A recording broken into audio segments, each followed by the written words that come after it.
देखिए बच्चों, अभी आपने पढ़ा अनिश्चयवाचक। तो अनिश्चयवाचक में किसी, कोई, कहीं, कुछ आदि शब्द ये अनिश्चयवाचक के सर्वनाम हैं। यानी इसमें जो है किसी भी जिसके बारे में बात की जाती है, किसी वस्तु के, स्थान के, किसी व्यक्ति के बारे में, तो वो निश्चित नहीं होते हैं, वो अनिश्चित होते हैं। तो वहाँ पर अनिश्चयवाचक सर्वनाम होता है। अब इसके बाद देखिए नंबर 4 संबंधवाचक सर्वनाम। संबंधवाचक सर्वनाम में क्या होता है, इसमें जो सर्वनाम शब्द पहले वाक्य में प्रयोग किए जाने वाले सर्वनाम शब्द और दूसरे वाक्य में दूसरे सर्वनाम से उसका संबंध स्थापित करते हैं, तो उसे संबंधवाचक सर्वनाम कहते हैं। जैसे जो प्रधान उपवाक्य में आए सर्वनाम, प्रधान उपवाक्य में जैसे जो पुस्तक उस दिन मैंने तुम्हें दी थी, तो ये क्या है, ये प्रधान उपवाक्य है जो पहले आया है। तो जो प्रधान उपवाक्य में आए सर्वनाम शब्दों से संबंध स्थापित करते हुए आश्रित उपवाक्य में प्रयोग किए जाते हैं, उन्हें संबंधवाचक सर्वनाम कहते हैं। तो देखिए, अब जो पुस्तक उस दिन मैंने तुम्हें दी थी, जो पुस्तक, तो जो उस दिन, ठीक है, मैंने तुम्हें दी थी, तो ये जो है ये क्या है, जो पुस्तक मैंने तुम्हें दी थी उस दिन, तो जो पुस्तक, जो का पुस्तक का संबंध, ठीक है, जो पुस्तक उस दिन, ठीक है, पुस्तक उस दिन मैंने तुम्हें दी थी, मैंने तुम्हें दी थी, तो ये वह मुझे वापस चाहिए। तो जो पुस्तक और वह, ये क्या है, दोनों का संबंध स्थापित हो रहा है कि जो पुस्तक उस दिन मैंने तुम्हें दी थी, वह पुस्तक, वह मुझे वापस चाहिए। ठीक है, मैंने तुम्हें दी थी, मुझे वापस चाहिए। ठीक है, तो ये शब्द क्या है, ये सर्वनाम शब्द पहले प्रधान उपवाक्य में प्रयोग होते हुए दूसरे आश्रित उपवाक्य से भी क्या है, संबंध स्थापित कर रहे हैं, इसलिए जो है यहाँ पर संबंधवाचक सर्वनाम होगा। दूसरा देखिए, जो सोवत है सो खोवत है, यानी जो सोता है वो खोता है, वो सोने में ही सब कुछ गवा लेता है। तो जो सोवत है, जो और सो, ये दोनों का संबंध स्थापित कर रहा है। यहाँ पर अगर हम इसे खाली एक ही वाक्य लिखेंगे, जो सोवत है, इसे नहीं लिखेंगे तो इसका कोई भी आधार नहीं रह जाएगा।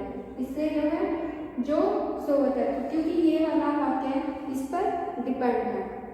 ठीक है, जो सोवत है सो खोवत है। अब दूसरे शब्दों में जैसे दूसरा सेंटेंस है, जैसी करनी वैसी भरनी।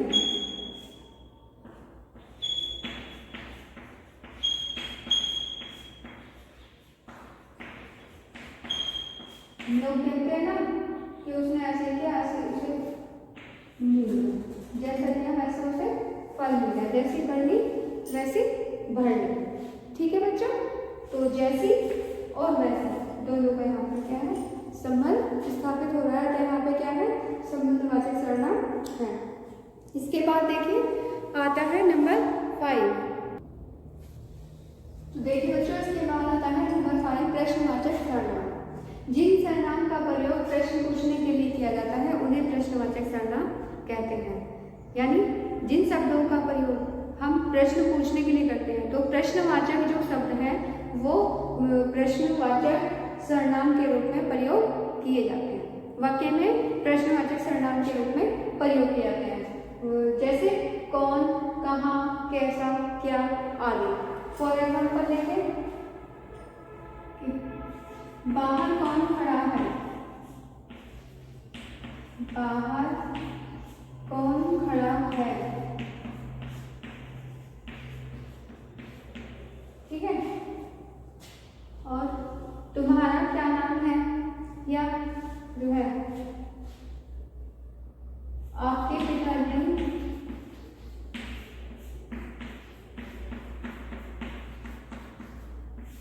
कल कहाँ गए थे, कल कहाँ गए थे। देखिए बच्चों, इसी तरह से ये जो शब्द है कौन, ये प्रश्नवाचक सर्वनाम है, तो बाहर कौन खड़ा है, तो ये प्रश्नवाचक सर्वनाम में काउंट होगा। नेक्स्ट, कहाँ, आपके पिताजी कल कहाँ गए थे, तो प्रश्न पूछा जा रहा है।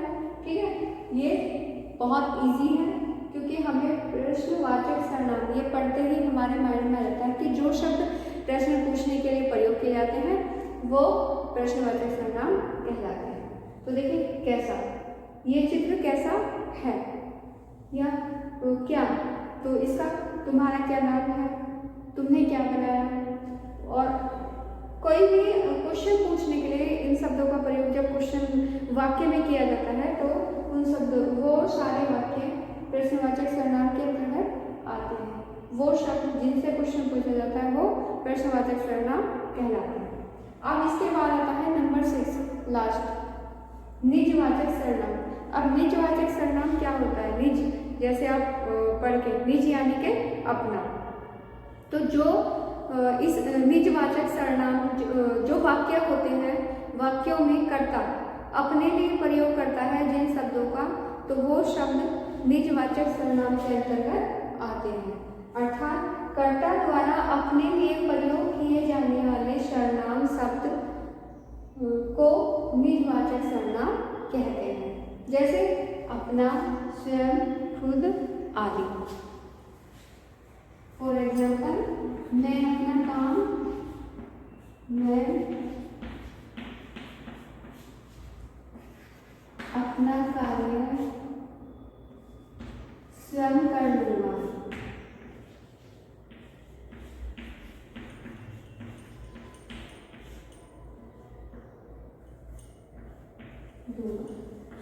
ठीक है, तुम्हें अपना कार्य स्वयं करना चाहिए, मैं अपना कार्य खुद कर लूंगा, या मैं स्वयं तुम्हें बुलाने आऊंगा। तो जैसे हम आपसे पूछते हैं कि हाँ भाई, आपस में बहन भाई एक दूसरे से पूछें कि मैं तेरी हेल्प करूँ, नहीं मैं खुद कर लूँगा। ठीक है, आप दोस्त एक दूसरे को खेलने के लिए बुलाने जाते हैं तो एक दोस्त कहता है कि ठीक है मैं उस टाइम आ जाऊँगा, तब तक आप अपना पढ़ाई का वर्क कंप्लीट कर लेना, अपना घर का काम पूरा कर लेना। तो वो दूसरा कहता है नहीं तुम मत आना, मैं अपने आप आ जाऊँगा। तो अपने आप, अपना, स्वयं, खुद आदि ये जो शब्द हैं, तो ये कर्ता जो है इन्हें निजवाचक सर्वनाम के अंतर्गत आते हैं और कर्ता इन्हें वाक्य में अपने लिए प्रयोग करता है। ठीक है बच्चों, आई थिंक सभी को समझ में आ गया होगा। ठीक है, अगर कोई डाउट है तो आप मुझे फ़ोन करके पूछ सकते हैं। ठीक है, और इस चैप्टर की वीडियो तो आप देख ही रहे हैं, और इसके बाद जो इसके क्वेश्चन आंसर हैं, फिल इन द ब्लैंक्स हैं, अपनी बुक एक्सरसाइज खुद फिल करने की कोशिश करेंगे, और आज ही मैं आपको इसकी PDF बनाकर डाल दूँगा। Okay, thank you, have a good day.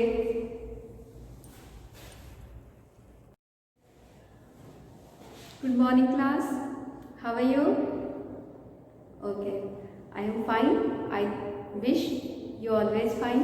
तो देखिए बेटा, आज हम पढ़ते हैं हिंदी व्याकरण चैप्टर नंबर 9 सर्वनाम। तो देखिए, सबसे पहले अब सर्वनाम आप शुरू से पढ़ते आ रहे हैं। ठीक है, तो सर्वनाम कहते किसे हैं, अब हम जानेंगे सर्वनाम कहते किसे हैं। तो सर्वनाम किसे कहते हैं, जो शब्द संज्ञा के स्थान पर प्रयोग किए जाते हैं उन्हें सर्वनाम कहते हैं।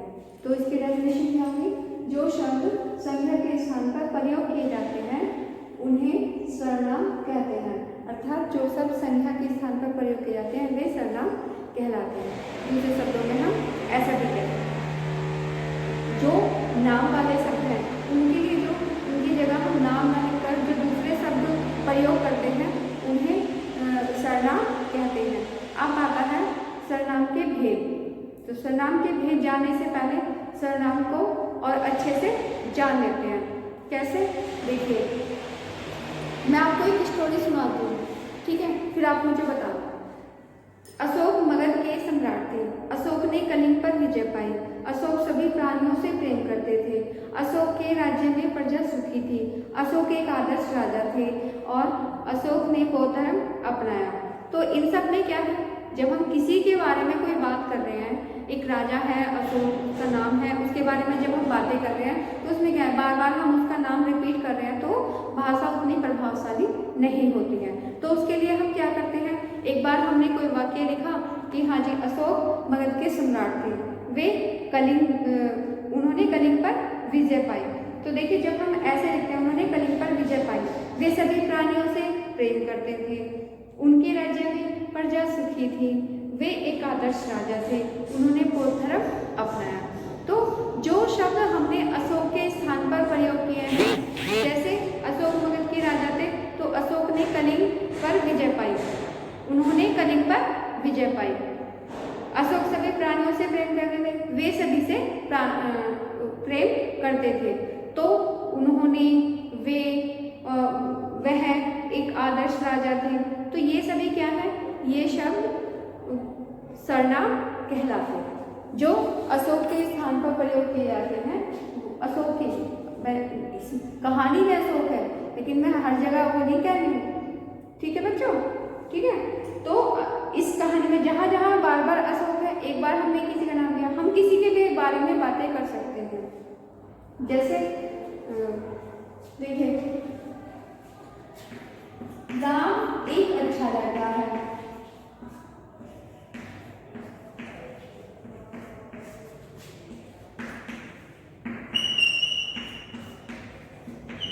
राम एक अच्छा लड़का है, राम कक्षा 7 में पढ़ता है,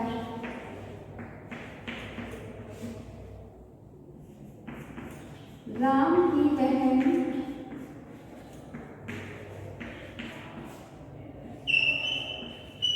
कक्षा 8 में पढ़ती है। देखिए इन वाक्यों में हम क्या कर रहे हैं, बार बार हम राम शब्द को रिपीट करते हैं, जबकि हमें ये नहीं करना है, ये इसका नियम नहीं है। तो राम एक अच्छा लड़का है, ये सही है। अब इसके बाद अगर हम राम के बारे में ही बातें कर रहे हैं तो उसके लिए हम राम शब्द का बार बार उपयोग न करके इसके स्थान पर यानी राम के स्थान पर हम सर्वनाम का प्रयोग करेंगे, ये, वह, यह है। तो देखिए इसको हम दूसरे शब्दों में कैसे देंगे, मैं इसे इरेज कर देती हूँ। तो देखिए राम एक अच्छा लड़का है, वह कक्षा 7 में पढ़ता है, राम की बहन, अब इसकी जगह क्या आ जाएगा,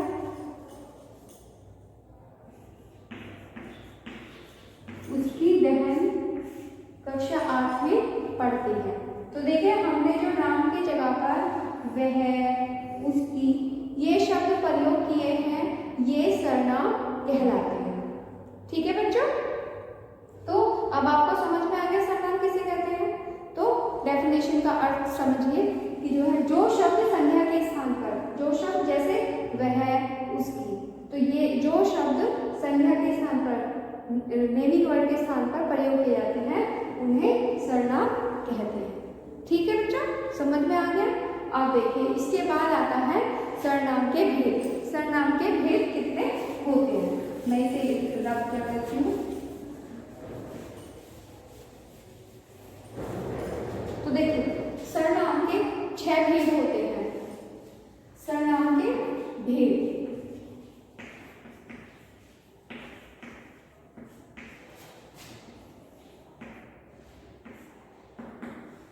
कितने भेद होते हैं, 6 भेद होते हैं। तो देखिए कौन कौन से, नंबर 1 पुरुषवाचक, नंबर 2 निजवाचक, नंबर 3 अनिश्चयवाचक, नंबर 4 संबंधवाचक और नंबर 5 प्रश्नवाचक और नंबर 6 निजवाचक, ठीक है, समझ में आ गया। अब हम एक एक को इसे बारी बारी से पढ़ेंगे, ठीक है। सबसे पहले आता है पुरुषवाचक, अब मैं इसे रेज कर देती हूँ, उसके बाद ही आगे पढ़ाऊंगी।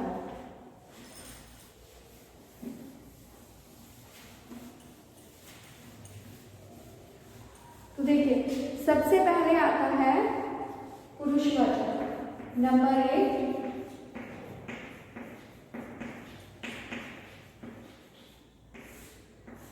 पुरुषवाचक सर्वनाम।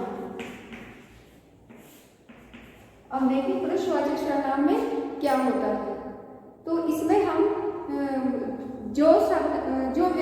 बात करता है और जिसके बारे में बात करता है और जिससे बात करता है, यानी सुनने वाला, बोलने वाला, सुनने वाला और जिसके बारे में बातें हो रही हैं अन्य पुरुष, तो वो तीनों पुरुषवाचक सर्वनाम के अंतर्गत आते हैं।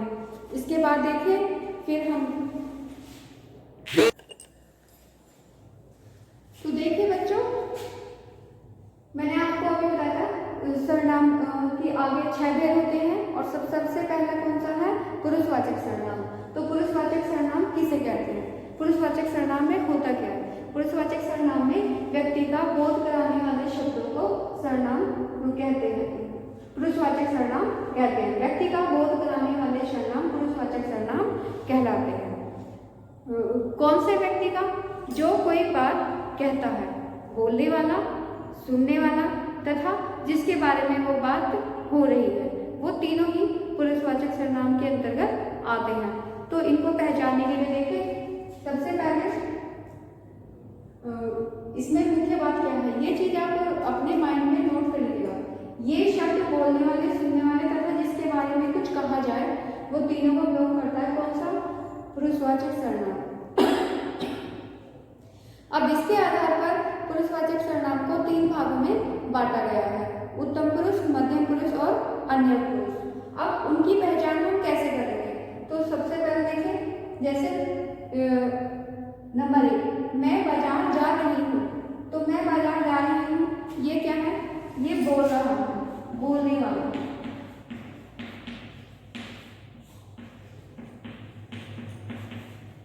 ठीक है, मैं बाजार जा रही हूँ। अब तुम क्या कर रहे हो? ये सुनने वाला।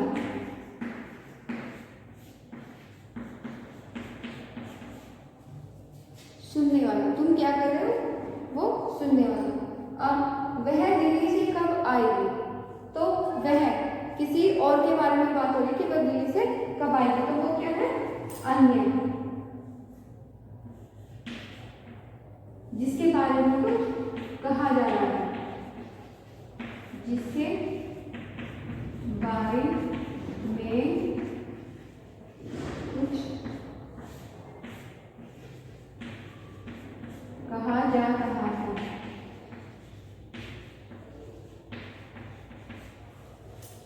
ठीक है, तो देखिए, जैसे कि आप लोगों की बुक में देखिए, बुक ओपन करिए। ठीक है, तो देखिए इसमें क्या है? उत्तम पुरुष, मध्यम पुरुष, अन्य पुरुष, जो मैंने आपको अभी बताया। तो ये क्या है? उत्तम पुरुष, जो अपने बारे में बोलने वाला, जो अपने बारे में मतलब जो उस बात को कह रहा है, बोल रहा है। तो देखिए जिसमें जिन सर्वनामों का प्रयोग बोलने वाला स्वयं अपने लिए करता है, उसे उत्तम पुरुषवाचक सर्वनाम कहते हैं, उत्तम पुरुष सर्वनाम कहते हैं। जैसे मैं, हम, मेरा, हमारा, हम, ये सब क्या आएगा? ये सब उत्तम पुरुष में आएगा। तो जैसे मैं खेलने जा रहा हूँ, मैं बाजार जा रही हूँ, तो मुझे पढ़ना पसंद है, हम कल दिल्ली जाएंगे, मुझे ये पुस्तक चाहिए। तो ये सब क्या आएंगे? ये सब क्या है? ये बोलने वाला उत्तम पुरुष सर्वनाम में आएंगे। आगे इसके बाद मध्यम पुरुष। मध्यम पुरुष में क्या है? जब हम कोई बात कहते हैं और दूसरा उसे सुनता है, सुनने वाला, जो सुनने वाला होता है उसे वह मध्यम पुरुष के अंतर्गत आता है। जैसे जिन सर्वनामों का प्रयोग बोलने वाला अपने सामने उपस्थित सुनने वाले के लिए करता है, उन्हें मध्यम पुरुष सर्वनाम कहा जाता है। जैसे तुम क्या कर रहे हो?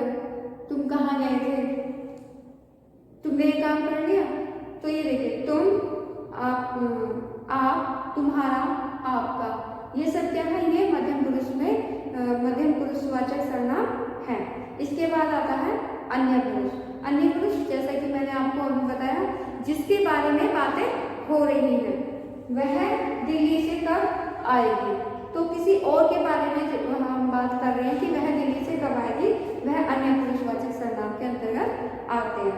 जिन सर्वनामों का प्रयोग बोलने वाला व्यक्ति किसी अन्य के लिए करता है, उन्हें अन्य पुरुष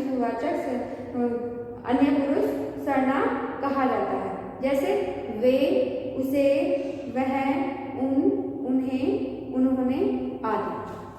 तो देखिए, वह आज स्कूल नहीं आया, उसने उन्हें यहाँ बुलाकर लाओ, वे सब खेलने गए, उसे प्यार से समझाओ। तो उसे, वे खेलने गए, वे और उन्हें यहाँ बुलाकर लाओ, उन्हें, वे शब्द क्या है, वह अन्य पुरुषवाचक सर्वनाम है। अब तो ये इसमें ये वह दिल्ली से कब आएगी, तो वह क्या है, अन्य पुरुषवाचक सर्वनाम। तुम क्या कर रहे हो, ये सुनने वाला है, ठीक है, जिससे पूछा जा रहा है कि तुम क्या कर रहे हो, तो ये क्या है, मध्यम पुरुषवाचक सर्वनाम। और मैं बाजार जा रही हूँ, तो मैं क्या है, मैं उत्तम पुरुषवाचक सर्वनाम। ठीक है, तो समझ में आ गया बेटा? आई थिंक समझ में आया होगा। ठीक है, अब इसके बाद चलते हैं हम नेक्स्ट टॉपिक पर, नंबर 2, निश्चयवाचक सर्वनाम। ठीक है बच्चों,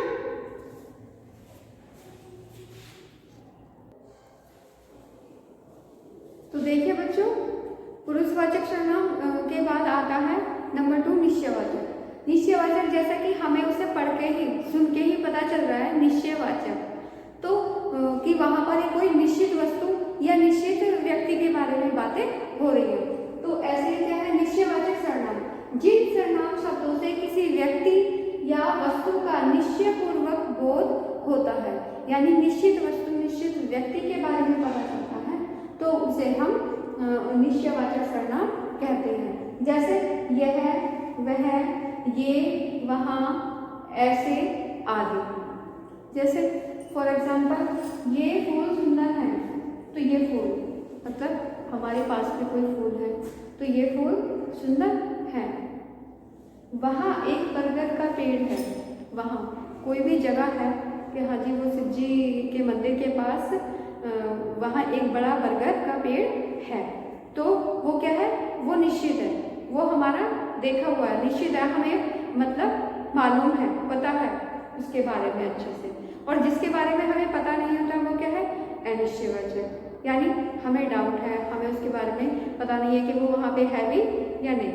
तो देखिए यहाँ क्या है, वहाँ एक बरगद का पेड़ है, तो हम श्योर है अपनी बात पे, अटल है, निश्चित है कि हाँ जी वहाँ एक बरगद का पेड़ है। तो ये वहाँ शब्द और ये फूल सुंदर है, इसमें कोई डाउट नहीं है कि ये फूल सुंदर है कि क्या है, तो ये फूल क्या है, वाकई में सुंदर है।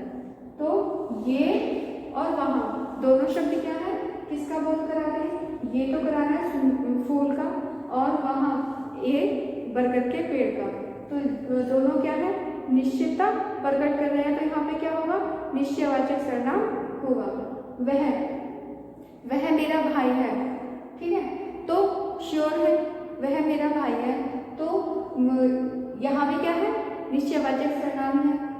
ये किताबें मेरी हैं, ये किताबें मेरी हैं, तो ये वो जो किताबें हैं वो मेरी हैं, तो यानी हम श्योर हैं। जो चीज़ें हमारे पास में होती हैं तो उनके लिए हम क्या है, श्योर होते हैं, निश्चित होते हैं, निश्चित होते हैं हाँ कि ये मेरी है या मेरे पास में है, ये हमने देखी है।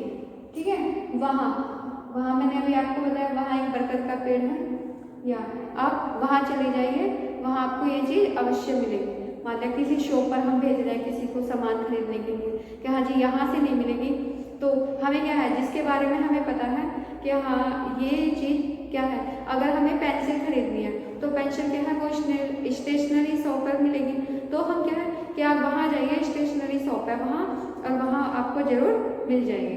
तो ऐसे ही निश्चित चीज़ होती है, और ऐसे आदि, ये शब्द क्या है, ये निश्चयवाचक सर्वनाम के अंतर्गत आते हैं। अब देखिए नंबर 3, अनिश्चयवाचक सर्वनाम। जैसा कि हमें इसे पढ़ने से ही पता चल रहा है, इसको क्या है, फील कर रहे हैं, तो यहाँ पे निश्चयवाचक यानी जो निश्चित चीजें हैं, और अनिश्चयवाचक जो निश्चित नहीं है। तो इसमें क्या है, जिन सर्वनाम शब्दों से किसी व्यक्ति वस्तु का निश्चय पूर्वक बोध नहीं होता, यानी इसमें हम संदेह रखते हैं, उसे हम अनिश्चयवाचक सर्वनाम कहते हैं। जैसे वहाँ कोई खड़ा है, यानी कोई खड़ा है लेकिन हमें पता नहीं है वहाँ पर कौन खड़ा है, हम उसे नहीं जानते। या बाहर कोई है, ठीक है, अब बाहर कौन है वो हमने नहीं देखा, लेकिन कोई है, अब वो कोई व्यक्ति भी हो सकता है, कोई जानने वाला भी हो सकता है, कोई रिश्तेदार भी हो सकता है, तो यानी हम वहाँ पर संदेह रखते हैं, वो अनिश्चित है कि वहाँ पर कौन है।